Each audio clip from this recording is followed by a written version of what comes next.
বাংলাদেশের রাজনীতিতে অনেক ঘটনা আছে যা বাইরে থেকে সাধারণ মনে হলেও ভেতরে ঢুকলে দেখা যায় সেখানে চলছে তীব্র স্বার্থের লড়াই। ক্ষমতার অন্ধকার গলিতে কে কাকে পাশ কাটাতে চাইছে, কে কার পিঠে ছুরি মারতে প্রস্তুত, সেসব সব সময় প্রকাশ্যে আসে না। তবে মাঝে মাঝে এমন কিছু ঘটনা ঘটে যা পর্দার আড়ালের হিসাব নিকাশও সামনে এনে দেয়। গত কয়েকদিনে বাংলাদেশের ইসলামী রাজনীতির মঞ্চে ঠিক তেমনই এক নাটকীয় পরিস্থিতি তৈরি হয়েছে। আলোচনার কেন্দ্রে জনাব মুফতি ফয়জুল করিম, যিনি শাইখ চরমোনাই নামে পরিচিত। চ্যানেল আইকে দেওয়া তার সাম্প্রতিক বক্তব্য শুধু রাজনৈতিক মহলই নয়, নিজের দলের নেতাকর্মীদেরও হতভম্ব করেছে। প্রশ্ন উঠছে, তিনি কি সত্যি জামাতের নেতৃত্বাধীন জোট ছেড়ে যেতে চাইছেন, নাকি এটা কোনো কৌশল, দর কষাকষির রাজনীতি? এই প্রশ্নের উত্তর পেতে হলে আমাদের একটু পেছনে যেতে হবে। শাইখ চরমোনাই এবং জামাতে ইসলামীর সম্পর্ক কখনোই মধুর ছিল না, বরং দীর্ঘদিন ধরেই এই দুই পক্ষের মধ্যে ছিল গভীর আদর্শিক দূরত্ব। অতীতে শাইখ চরমোনাই প্রকাশ্যেই বলেছেন, শয়তানের সাথে জোট করা লাগলেও জামাতের সাথে নয়। এই একটি কথাই যথেষ্ট তার মানসিক অবস্থান বোঝাতে। তিনি বিশ্বাস করতেন জামাত কোনো ইসলামী দল নয়, এমনকি তাদের তিনি ফেরকায়ে বাতেলা বলতেও কুণ্ঠাবোধ করেননি। এগুলো ছিল তার আকিদার অংশ।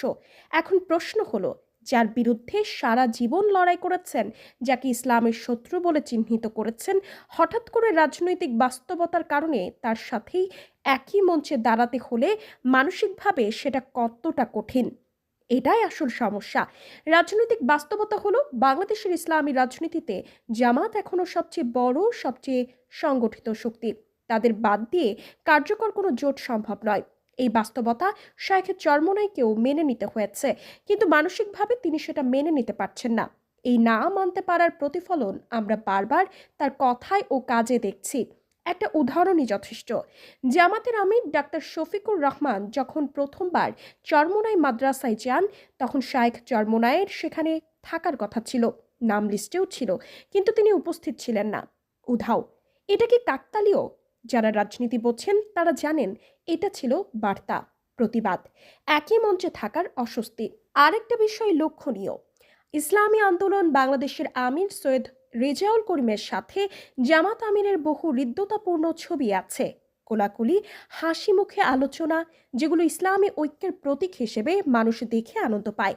কিন্তু শাইখ চরমোনাইয়ের সাথে জামাতের শীর্ষ নেতাদের এমন কোনো ছবি নেই, একটাও না। এটা নিছক কাকতাল নয়।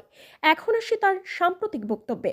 চ্যানেল আইকে দেওয়া সাক্ষাৎকারে তিনি দাবি করেছেন তাদের নাকি 180টি এ গ্রেড আসন আছে, যেখানে জয়ের সম্ভাবনা রয়েছে।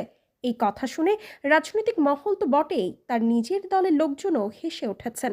কারণ বাস্তবতা হলো, যদি সত্যি 180টি এ গ্রেড আসন থাকে, তাহলে জোটের দরকার কি? একাই নির্বাচন করুন, অন্তত একটা আসন জিতে দেখান। এটা বাস্তবতা, রাজনীতি নয়। এটা আকাশ কুসুম কল্পনা। এরপর তিনি বলেছেন, প্রয়োজনে তারা জামাতকে জোট থেকে বের করে দেবেন, অন্যান্য ইসলামী দল নিয়ে ব্লক বানিয়ে জামাতকে ছিটকে ফেলবেন। বাংলাদেশের রাজনৈতিক বাস্তবতায় এর চেয়ে হাস্যকর কথা আর কি হতে পারে, যখন জামাত সবচেয়ে সংগঠিত, কেন্দ্র থেকে তৃণমূল পর্যন্ত শক্ত অবস্থানে, তখন তাদের বের করে দেওয়া শিশুতোষ চিন্তার নামান্তর। রাজনীতিতে একটা কথা প্রচলিত আছে, জর্দা আছে, মুড়ি আছে, ভোট নেই। শাইখ চরমোনাই তার এই বক্তব্য দিয়ে সেই কথাকেই আরও উস্কে দিচ্ছেন। সবচেয়ে বড় বাস্তবতা হলো, বিএনপির দিকে যাওয়ার কোনো রাস্তা তাদের জন্য খোলা নেই। সামনে অপশন মাত্র দুইটা: এক, জামাতের সাথে জোটে থাকা; দুই, এককভাবে নির্বাচন করে নিশ্চিত পরাজয়। এই বাস্তবতা কি তিনি বোঝেন না, নাকি বুঝেও মানতে চান না? অনেকে ভেবেছিলেন মামুনুল হক সহ কয়েকটি দল নিয়ে আলাদা একটি ব্লক তৈরি হবে, কিন্তু সেটাও বাস্তবে হয়নি। চরমোনাই জোটে আছে এবং থাকবে। সমস্যাটা জোটের নয়, সমস্যাটা একজন মানুষের, শাইখ চরমোনাইয়ের নিজের। দলের যেসব নেতার আসন সমঝোতায় চূড়ান্ত হয়েছে তারা আশাবাদী, তাদের কোনো আপত্তি নেই। আপত্তি একজনেরই। শেষ প্রশ্ন থেকে যায়, এটা কি সত্যিকারের বিচ্ছেদ, নাকি এটা দর কষাকষির কৌশল, জামাতকে চাপে রাখার কৌশল? এর উত্তর পেতে হলে আমাদের আরও কিছুটা সময় অপেক্ষা করতেই হবে।